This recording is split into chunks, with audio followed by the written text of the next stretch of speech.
narraciones de vida de santos y santas, el inspirador ejemplo a seguir para el combate católico de hoy.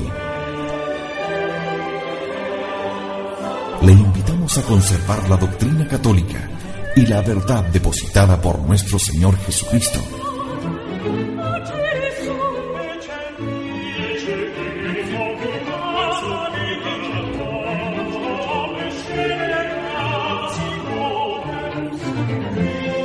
Somos Convicción Radio, auténtico catolicismo, por la gloria de Dios y la salvación de las almas.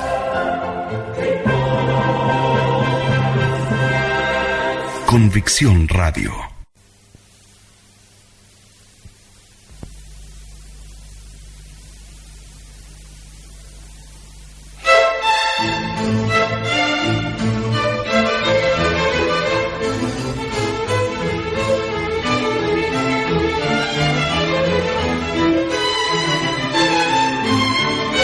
Estudiante en Salamanca.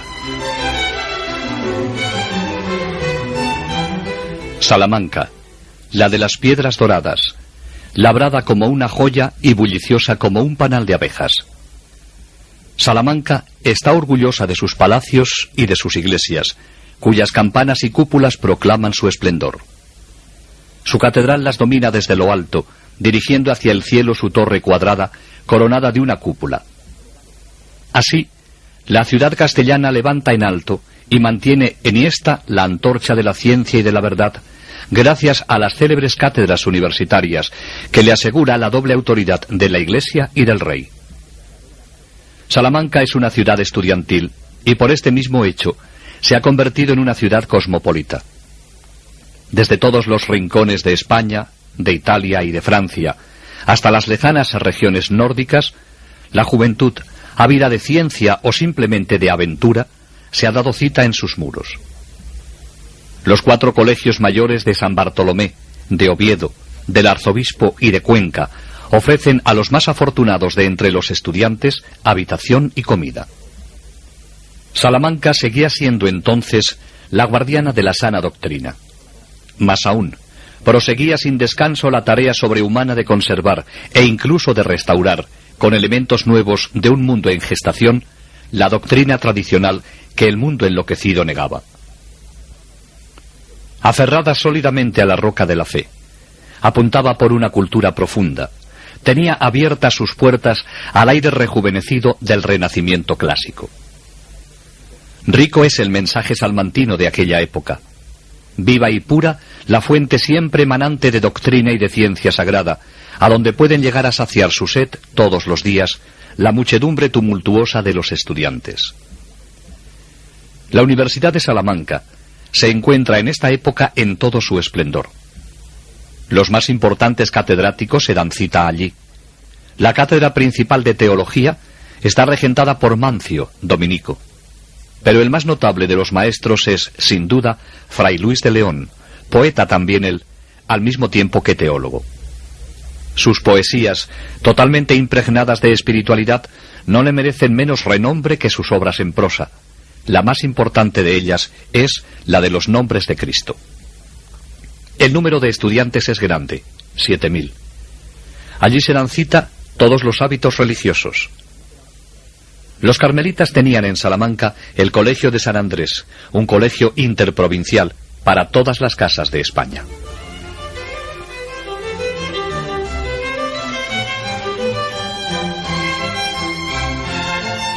Juan de Santomatía, en el convento de Medina del Campo, ha debido dar buena prueba de sus aptitudes intelectuales para que sus superiores, una vez hecha la profesión, le envíen a la Universidad de Salamanca.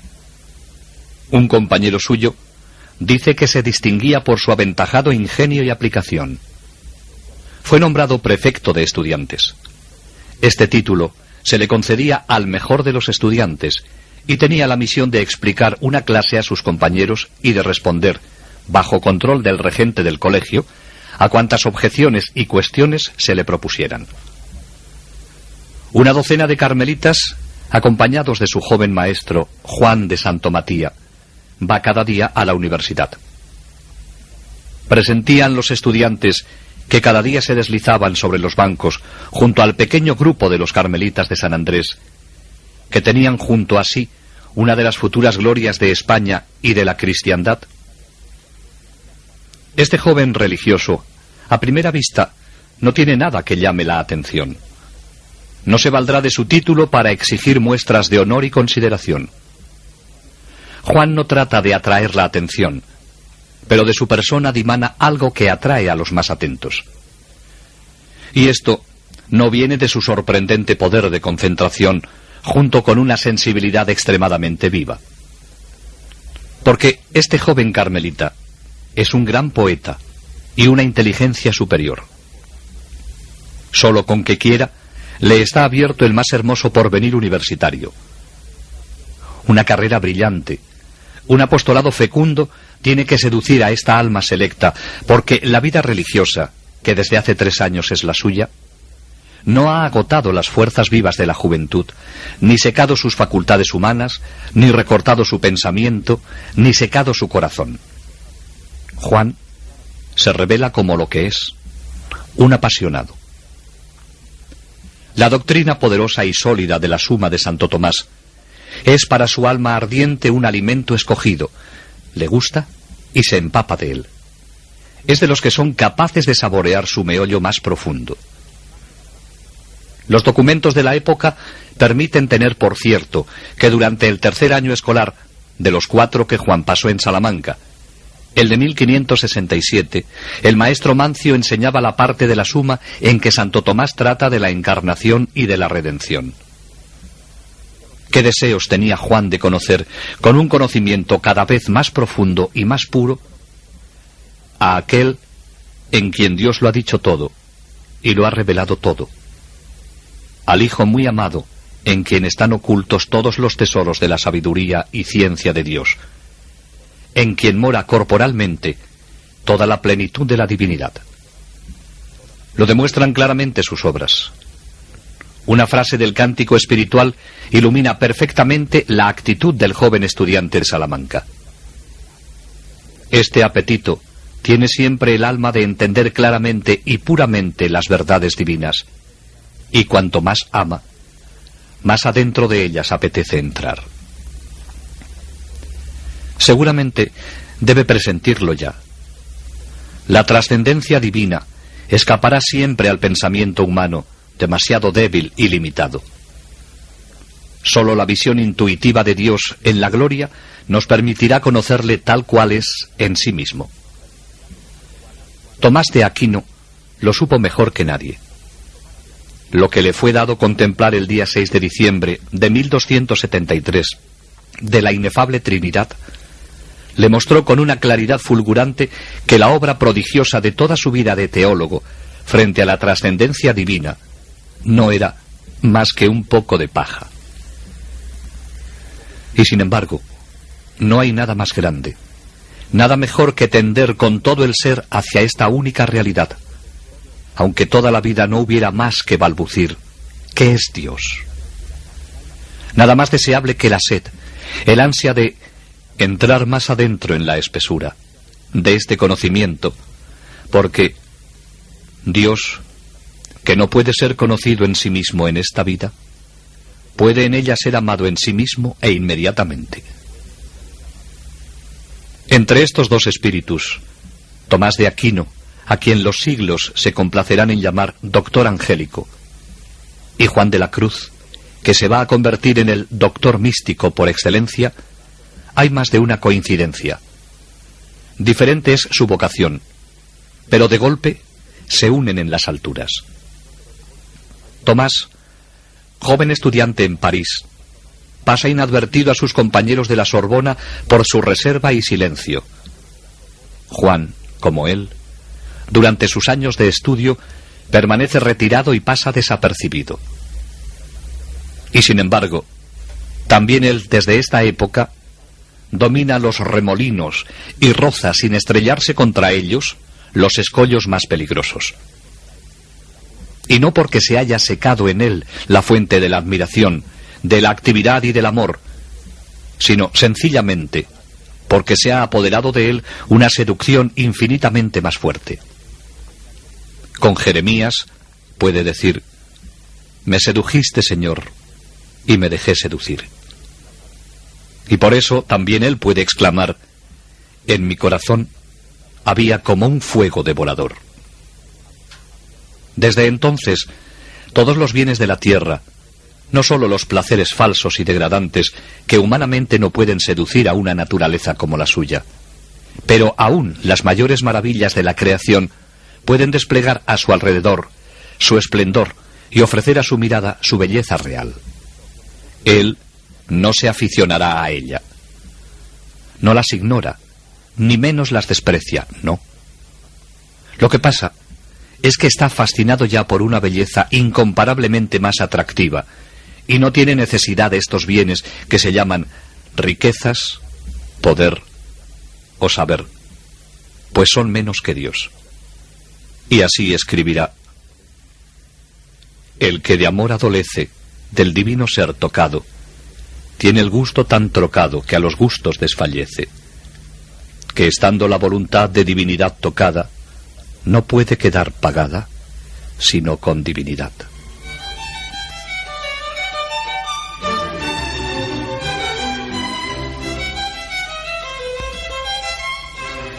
Lo que caracteriza a Juan en esta época es que no se deja llevar por el intelectualismo, que sus éxitos escolares no le producen orgullo, que pone siempre por encima de sus sabias lecturas el provecho de su alma, la unión con Dios, la intensidad de la oración.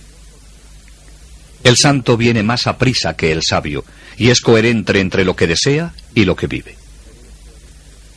Las referencias de su vida de estudiante en Salamanca son unánimes.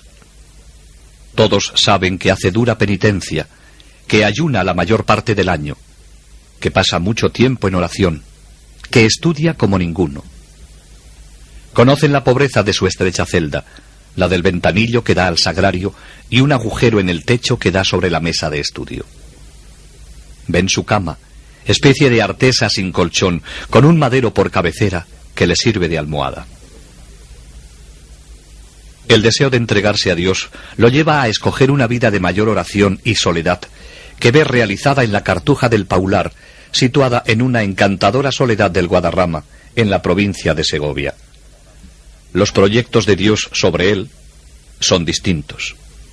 Se acerca la hora de Dios, y con ella la misteriosa encrucijada.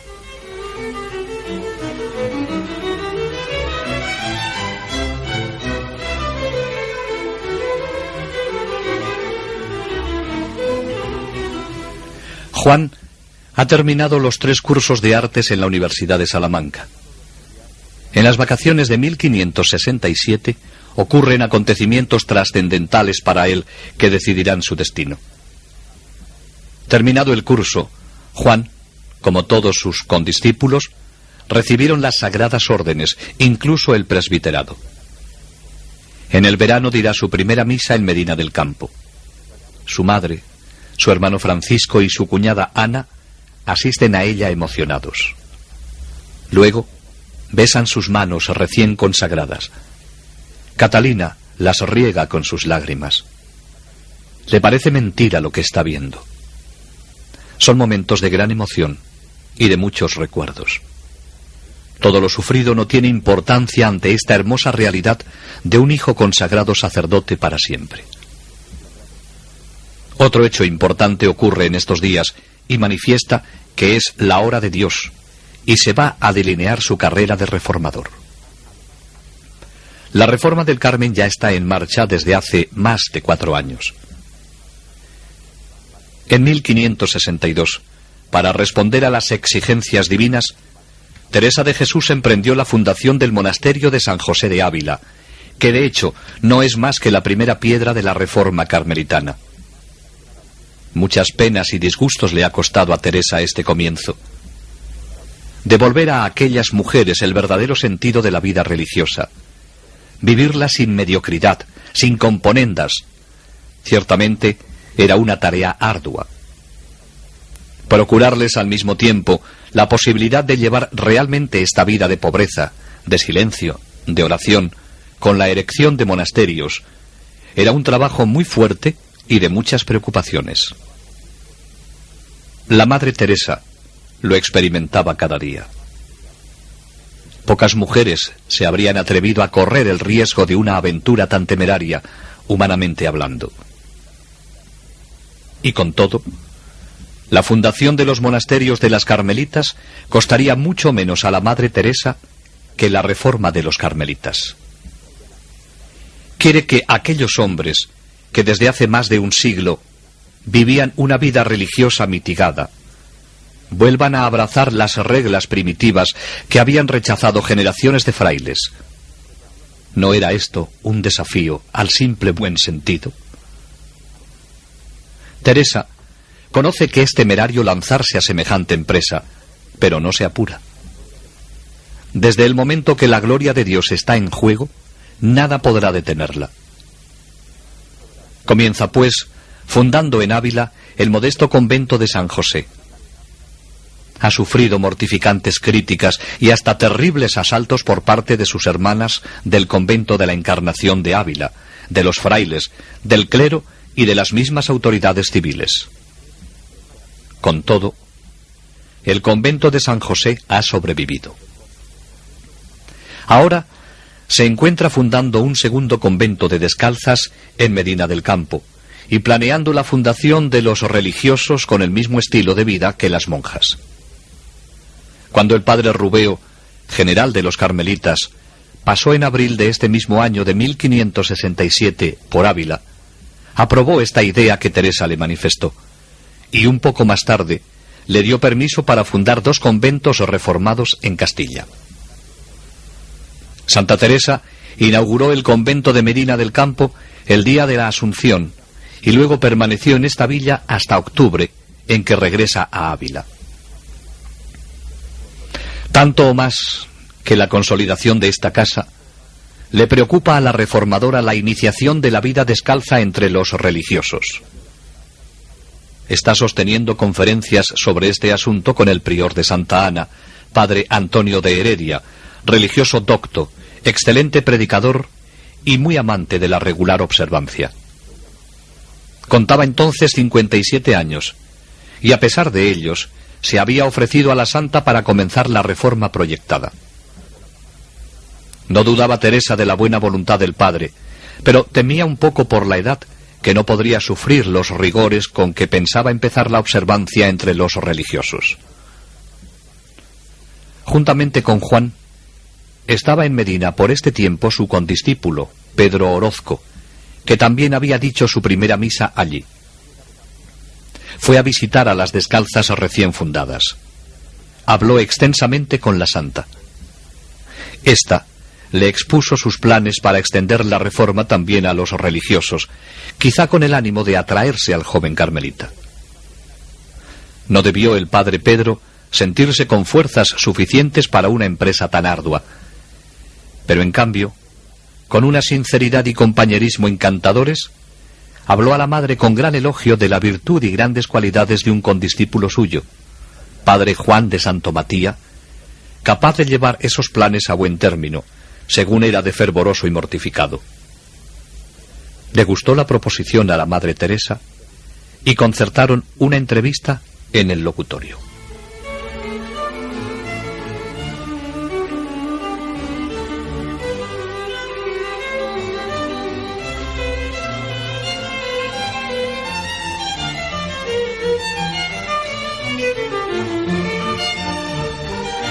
Llega Juan al convento de las Carmelitas. Allí se encuentran 2 almas en las que está vivo un mismo fuego. Madre Teresa tiene 52 años. Abriga la esperanza de que la reforma que había empezado irá adelante. Juan está un poco confundido, pero muy firme. Quiere un lugar en la Cartuja, donde podrá realizar esas ansias de soledad, de silencio, de desasimiento para dedicarse a lo único necesario. Es pequeño de estatura, pero grande de alma.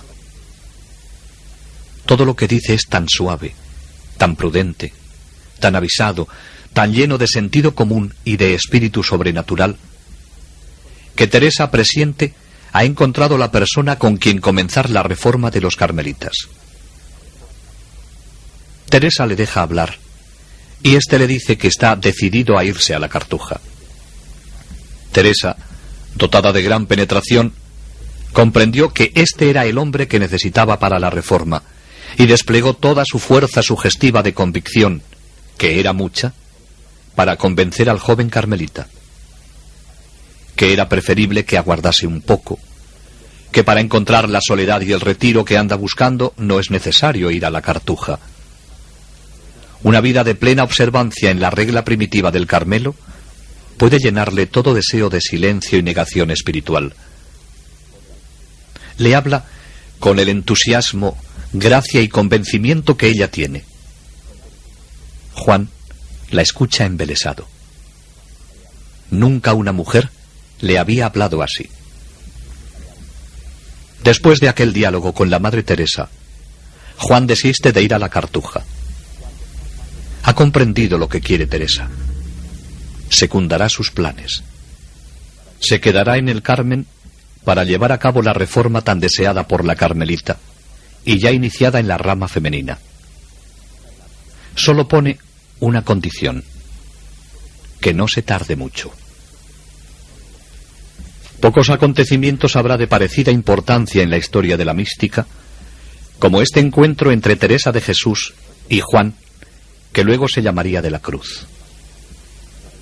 Juan se despide portador de su secreto. Nada dijo a sus superiores, como tampoco les había dicho nada todavía de su proyecto de pasarse a la Cartuja. Una vez pasadas las fechas de su primera misa, vuelve Juan a Salamanca y se matricula en primero de teología como sus otros condiscípulos, todos ya sacerdotes, hasta que la Madre Teresa encontrase sitio a propósito para comenzar la reforma. Santa Teresa les dice a sus hijas llena de alegría: hijas, ayudadme a dar gracias a nuestro Señor, que ya tenemos fraile y medio para comenzar la reforma. Esta frase puede entenderse de distinta manera.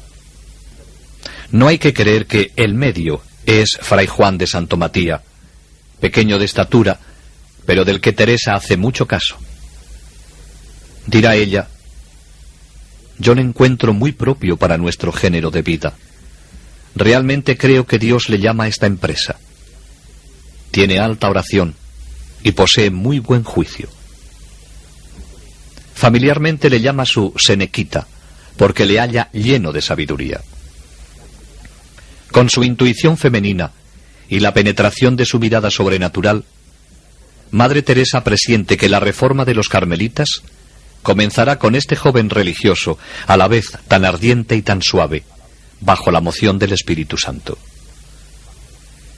El otro medio fraile puede ser el padre Antonio Heredia, el superior de Santa Ana, que va a la reforma con buena voluntad. Pero Teresa no duda. A Juan, el Señor le sostiene visiblemente en su mano. Ha llegado la hora de Dios.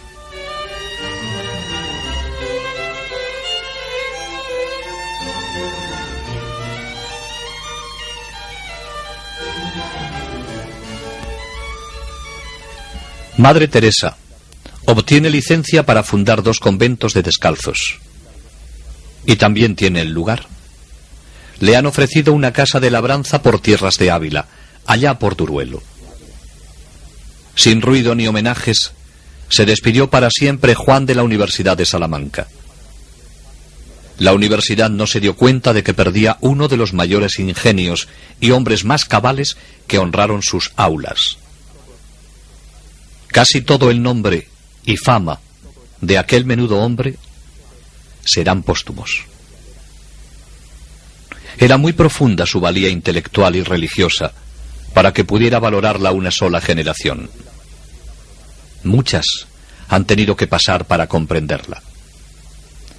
Sí lo comprendió Santa Teresa, apenas le vio en el locutorio de sus monjas de Medina.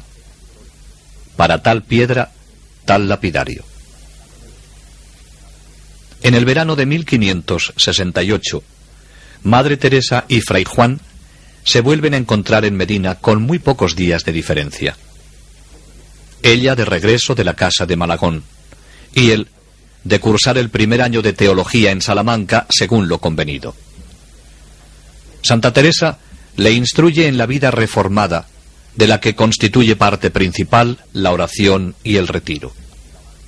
¡Qué maestra y qué discípulo! Madre Teresa le informa que acaba de ver la alquería que en Duruelo le ha regalado don Rafael Mejía. No le oculta nada. Su descripción no embellece ningún aspecto. La casa no es tal.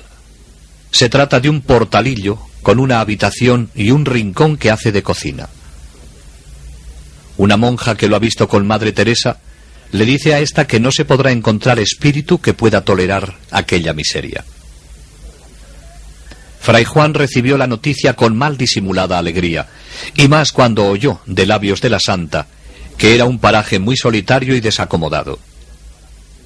¿Qué más quería el estudiante, que para esta fecha ya se había abrazado con la pobreza y el desprendimiento más absoluto?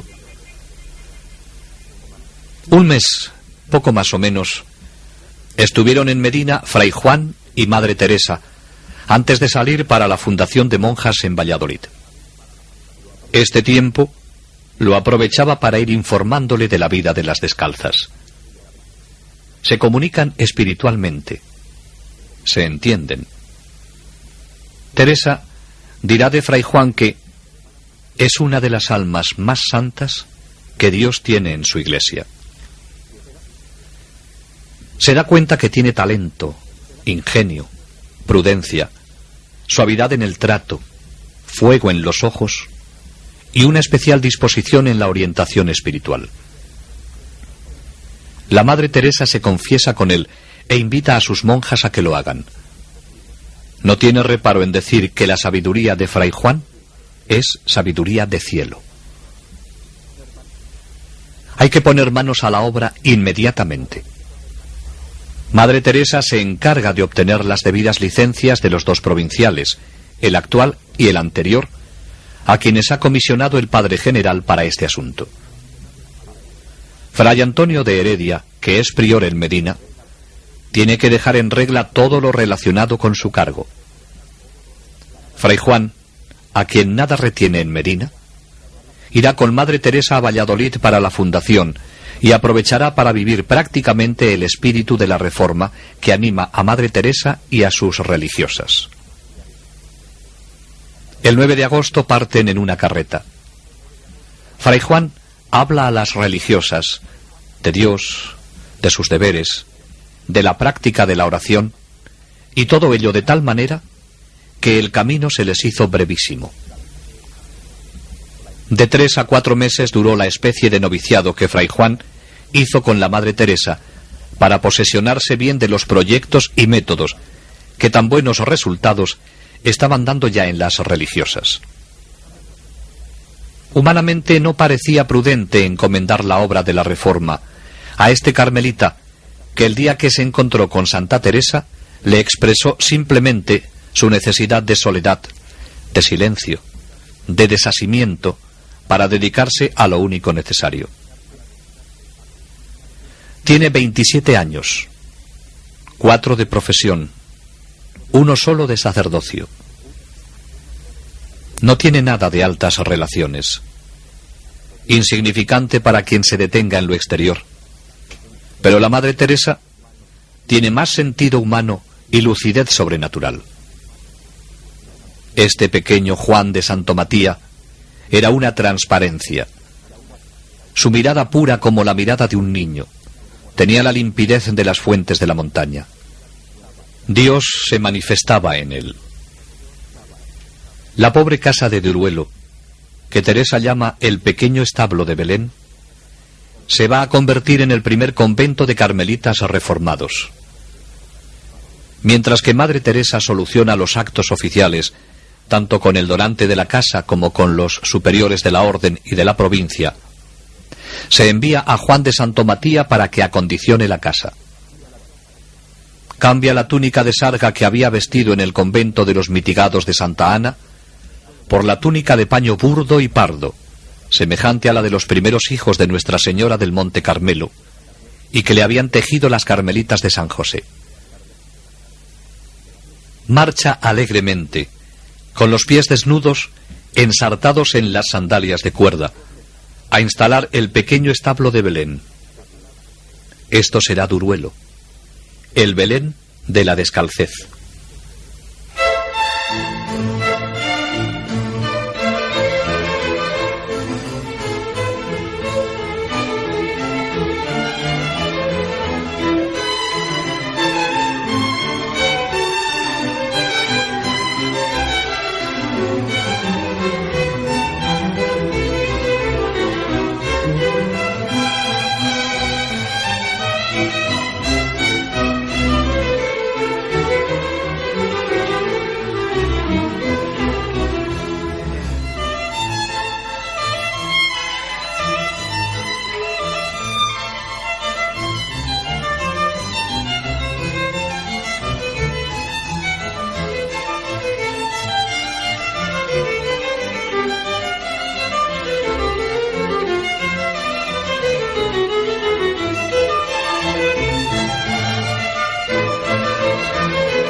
Narraciones de vida de santos y santas, el inspirador ejemplo a seguir para el combate católico de hoy. Le invitamos a conservar la doctrina católica y la verdad depositada por nuestro Señor Jesucristo.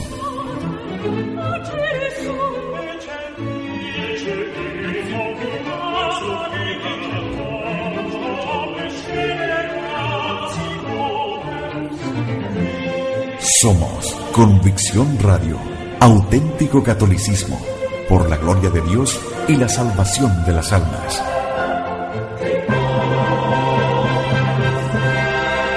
Convicción Radio.